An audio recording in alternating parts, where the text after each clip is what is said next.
안녕하십니까. 서울특별시의회 제290회 정례회 문화체육관광위원회 의정활동 소식입니다. 앞으로는 시의 주요 정책에 있어 시민 소통이 강화될 전망입니다. 지정에 대한 시민의 이해와 참여를 높이기 위해 소셜미디어를 비롯해 온 오프라인 수단을 확대해 소통을 강화하겠다는 방침인데요. 지정 공감대를 통한 적극적인 시민 참여가 이뤄지길 기대하면서 제290회 서울특별시의회 정례회 문화체육관광위원회의 의정활동 소식 지금부터 시작하겠습니다. 문화체육관광위원회가 11월 1일부터 12월 20일까지 50일간의 일정으로 열린 제290회 정례회에서 행정사무 감사와 예산안, 그리고 소관부서에 대한 각종 현안을 처리했습니다. 문화체육관광위원회는 소관부서인 대변인실을 시작으로 시민소통기획관, 120 다산콜재단, 서울역사박물관, 서울시립미술관, 세종문화회관, 서울시립교양악단, 서울관광재단, 교통방송, 관광체육국, 서울문화재단, 서울디자인재단, 문화본부에 대한 행정사무감사를 진행하고 이어서 2020년도 예산안 심사와 조례안을 심의했습니다. 정례회 기관 심의 검토된 안건은 서울 마을미디어지원센터 운영 민간위탁 동의안을 비롯해 서울특별시 시민소통 활성화에 관한 조례안 등 모두 14개 안입니다. 문화체육관광위원회가 서울문화재단의 주요 사업이 중복됐다고 지적하며 통합을 당부했습니다.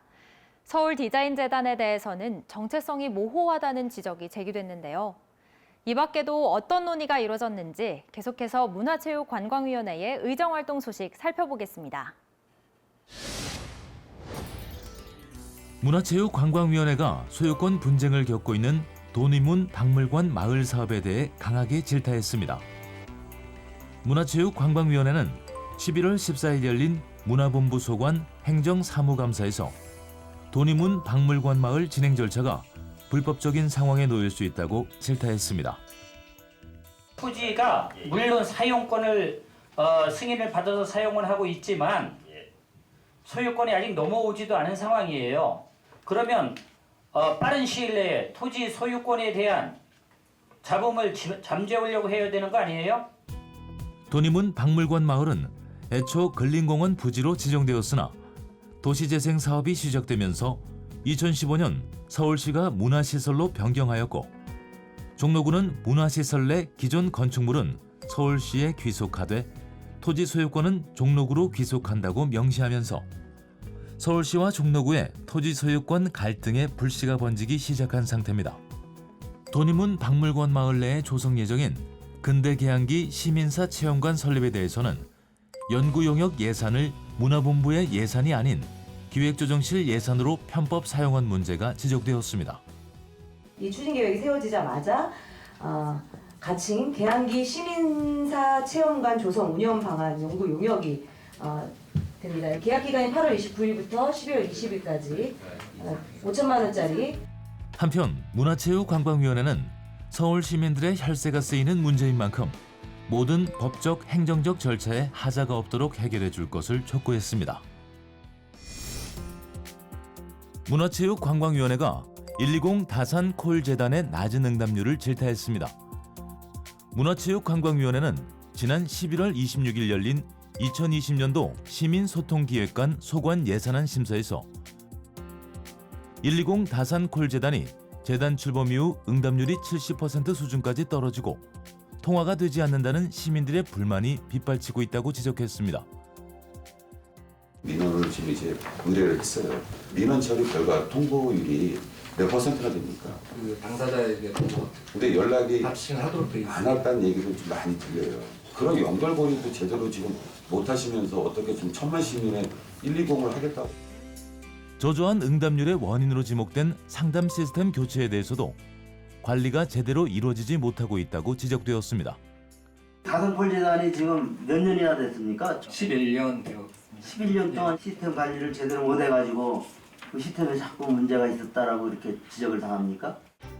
한편 문화체육관광위원회는 120 다산콜재단이 통계 조작 여부를 확인할 수 있는 로그 파일을 삭제하여 제출할 수 없다고 답변하는 등 통계 데이터 신뢰성 확인이 필요하다며 감사위원회에 감사를 의뢰하기로 했습니다.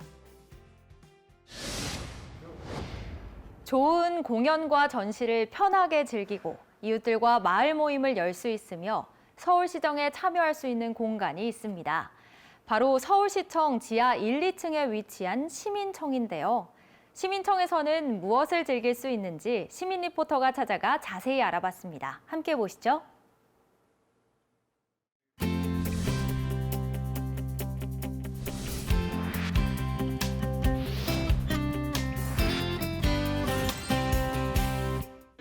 서울 나들이 하시는 분들에게 강력 추천하는 곳, 시민회, 시민에 의한 시민을 위한 곳, 바로 서울시민청에 나와 있습니다. 시민청에서 어떤 것들을 즐길 수 있는지 저와 함께 알아보시죠. 서울광장과 지하철 시청역, 을지로 입구역에서 접근이 좋은 시민청은 서울시청 지하 1층, 2층에 위치하고 있습니다. 시민청에서는 어떤 것들 구경할 수 있는지, 또 서울시 관광에 관한 정보도 함께 얻어볼 수 있습니다. 안녕하세요. 안녕하세요. 시민청에서 시민들이 어떻게 즐기면 좋을까요? 시민청은 모든 시민에게 개방된 열린 공간입니다. 갤러리, 전시, 공연할 수 있는 공간이 많이 있어서 즐겁게 즐기시면 되고요. 또 서울시 관광 안내도 함께 받아보실 수 있습니다.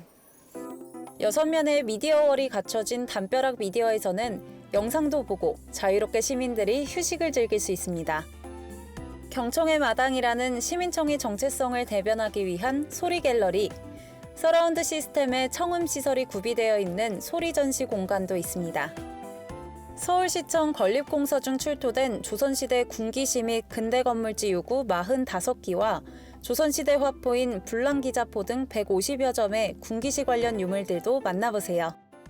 신기하고 이 서울 신청사 짓는데 그 밑에 이런 데가 있었다는 게, 그래서 지금 그런 얘기를 계속 하고 있었어요. 한마음 살림장, 토요일은 청이조화, 대관 전시 등 다양한 시민 참여 행사가 이루어지는 시민플라자입니다. 여기는 결의말 큰 사전 홍보관이래요. 남과 북이 함께 편찬해서 남북 및 해외 동포들이 함께 이용할 최초의 사전이라고 하는데요. 정말 신기하죠? 서울시의회는 제로페이로 시민청 대관료를 2019년 말까지 한시적으로 감면했던 것을 2020년 말까지 연장하기 위해 서울특별시 시민청 운영 및 관리 조례 일부 개정 조례안을 통과시켰습니다. 이는 소상공인 간편결제 시스템인 제로페이의 이용 활성화를 위한 것입니다. 시민청에서는 행사, 전시, 공연 등을 위한 단체나 법인들의 대관이 많이 이뤄지고 있는데요. 시민을 위한 행사 대관을 원하는 단체나 법인은 제로페이로 대관료 결제하면 감면 혜택 받을 수 있다는 거 꼭 기억해 주시고요. 많은 시민분들도 여기 시민청에 오셔서 좋은 시간 보내시길 바랍니다. 지난해 처음 선보인 노들섬 스케이트장을 비롯해 빙어 잡기와 달고나 등 다양한 체험이 가능한 뚝섬 눈썰 매장까지 서울에서도 겨울을 제대로 즐길 수 있는 곳이 많다는 거 알고 계신가요? 정보만 잘 확인하면 굳이 멀리까지 가지 않아도 가까운 곳에서 추운 겨울 이벤트를 제대로 즐길 수 있으니까요. 집안에만 계시지 마시고 서울 곳곳에서 이 겨울 가족들과 뜨겁고 즐거운 추억 많이 남기시길 바랍니다. 제290회 서울특별시의회 정례회 문화체육관광위원회의 의정활동 소식은 여기까지입니다. 시청해주신 여러분 고맙습니다.